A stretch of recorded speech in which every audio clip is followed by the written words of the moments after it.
suis originaire de l'île Maurice, je suis né là-bas et ma famille elle habite à l'île Maurice. Jusqu'en 2016, je représentais l'île Maurice. J'ai concouru les championnats du monde de 2016 pour la nationalité mauricienne, enfin en tant que mauricien. J'ai choisi de changer de nationalité après ces championnats du monde en vue de la préparation des Jeux équestres mondiaux à Tryon en 2018 pour pouvoir avoir notamment un meilleur soutien avec une fédé qui m'aide dans mes entraînements financièrement et puis même dans toute la préparation physique et mentale. On a une préparation en tant que voltigeur qui est très diversifiée. On a pas mal d'entraînements en gym. Donc on va à la salle de gym 2-3 fois la semaine pour travailler tous les accros et tous les barres asymétriques, sur les barres asymétriques, les barres parallèles, etc. On travaille beaucoup au sol, en salle, sur des tonneaux et des chevaux, un cheval mécanique entre autres, sur lequel on répète beaucoup nos programmes. On a des programmes de préparation physique, des gros programmes de séances d'étirement, etc. qu'on doit respecter.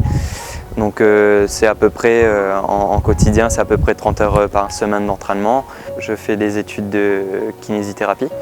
C'est pas facile de combiner des études supérieures et le sport de haut niveau. J'ai la chance d'être dans une école qui a des sportifs de haut niveau. J'ai des horaires aménagés. Je suis pas obligé d'assister à tous les cours, notamment les cours théoriques. Mais c'est vrai que c'est pas souvent évident entre les stages, les compétitions, les entraînements importants que je peux pas vraiment louper.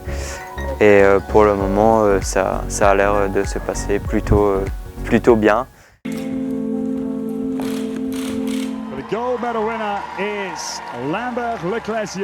De gagner pour nous des Jeux équestres mondiaux en tant que voltigeur, on ne peut pas tellement mieux faire, c'est-à-dire on n'a pas de Jeux olympiques. Donc pour nous c'est la compétition la plus importante à laquelle on peut participer. Donc de gagner un tel événement, c'est quelque chose de très spécial. C'était une compétition où dès le départ je savais que j'avais potentiellement le titre qu'il était accessible.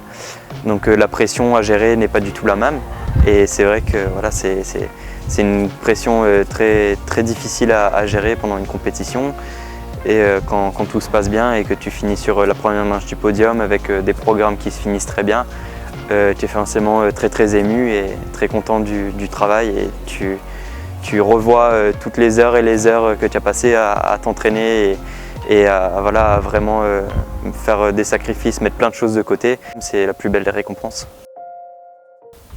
Alors les objectifs de cette année, c'est tout d'abord de reconstruire un projet avec un cheval que je n'ai jamais encore fait de compétition avec. Donc je m'entraîne sur un cheval suisse qui s'appelle Aroc.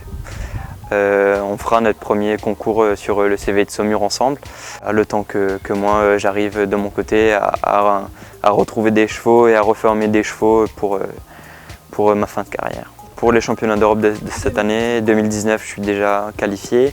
Après, il va falloir que je fasse une bonne saison et que je me présente bien sur les concours, que je montre une certaine régularité dans mes passages avec le cheval, parce que c'est vraiment un très bon cheval.